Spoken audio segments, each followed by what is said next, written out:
So we just got some insight into what Sidney Prescott's role would have been in Scream 6 had she been in the movie. Certain rules. Push the laws and you end up dead. This is the moment when the supposedly dead killer comes back to life. Not in my movie. Surprise, Sidney. He's gone mad. We all go a little mad sometimes. A very simple formula. You want to play psycho killer? Everybody's a suspect. No, please don't kill me, Mr. Ghostface. I want to be in the sequel. I'll be right back. Okay, I think it's gonna go something like this. I'm Pamela, welcome back to the channel. So HelloSydney.com posted about this, the lost script of Scream 6. They were able to read the original draft for Scream 6, which reveals what Neve Campbell's role would have been. Before the whole pay dispute, she was originally going to be in Scream 6. They unfortunately were not able to share the actual script due to copyright restrictions, but they did give a summary. So let's get into it, let's talk about it. What would have happened in Scream 6 if Neve Campbell was involved? So Sidney's first appearance in Scream 6 would have occurred after Dr. Stone's murder. And in this version, he was watching Stab 2. So we would have seen Tori Spelling as Sidney again in the Stab universe. Also, Sidney would have had 3 daughters in this version, ages 10, 8, and 4, with the oldest being named Hannah. Sidney would have been dropping them off at school, and she would have learned about Ghostface in New York from a school mom. Mark Kincaid would have made an appearance, and he would have tried to convince her not to go. Mark supposedly would have said, "You spent the last 25 years running away from this stuff, and now you want to run towards it." Sidney would have said, "I need to make sure it doesn't end up on our doorstep because sooner or later it always does." And Mark's reply would have been, "You keep running after this, someday you're not going to come back." Sidney would have arrived in New York after Annika's death, and we would have seen Sidney go to the shrine. And that little conversation between Sam and Gail about family would have been with Sam and Sidney. Apparently in this version of the script, Sam and Danny would have been very flirty with each other, but they would not have had an established relationship. Sidney would have been in the Central Park scene where, Kirby is tracking the phone call. Sam contemplates calling Danny for help with Gail, and Sidney would have been the one to say to Sam, "Is it possible that Danny's the killer?" rather than Bailey.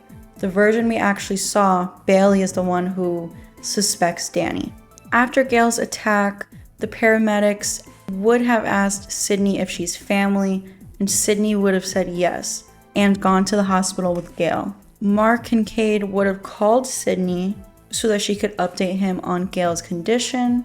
Sidney would have promised to return to Seattle once she knows Gail is okay, but later breaks his promise when Sam calls from the warehouse where the third act begins. Sidney would have arrived at the last minute to drop the TV on Ethan the same way she did with Stu. And she would have said something like, "Second time I've done that, if you can believe it, works every time." The ending includes Sam tossing Billy's old mask into a wet gutter and following Tara and Sidney into the light. So in this version of Scream 6, the aged Ghostface masks would not have factored into the story. They wouldn't have been left at each of the crime scenes the way that they were in the version that we actually got.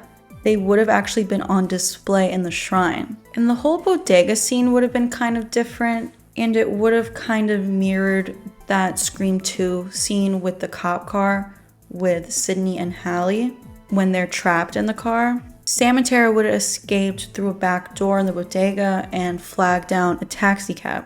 Ghostface would have attacked the sisters through the back window and also stabbed the cab driver. There also was supposed to be another cameo with Joel the cameraman, which I'm super bummed about. Because you guys know I've been wanting to see Joel back, and I actually speculated that we would in fact see him in Scream 6, just because of the fact that Scream 6 was kind of meant to mirror Scream 2 in a lot of ways. So I fully thought we were going to see Joel, and we didn't, unfortunately, but it is funny that that was the initial intention. I would have absolutely lost it if Joel was in the movie. Apparently, he would have been Gail's producer. She would have asked him to investigate the rumors about Sam being the killer on Reddit. His response would have been, "This is you getting involved with murders again. We need to do what I did at Windsor and just peace the F out."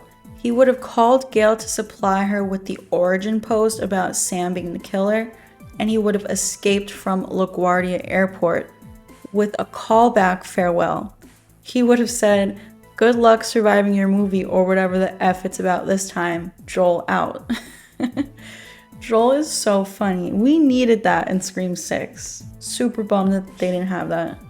Also, apparently Quinn would have been shot superficially in the head, not in the center. And when she comes back for one last scare, she is tased by Tara and left unconscious. But as Sam is about to finish her off, Tara makes a surprising request saying, "I want her to live. I want her to suffer, please."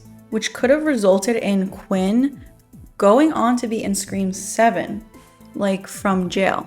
So that's very interesting. I just wanted to share this with you guys today.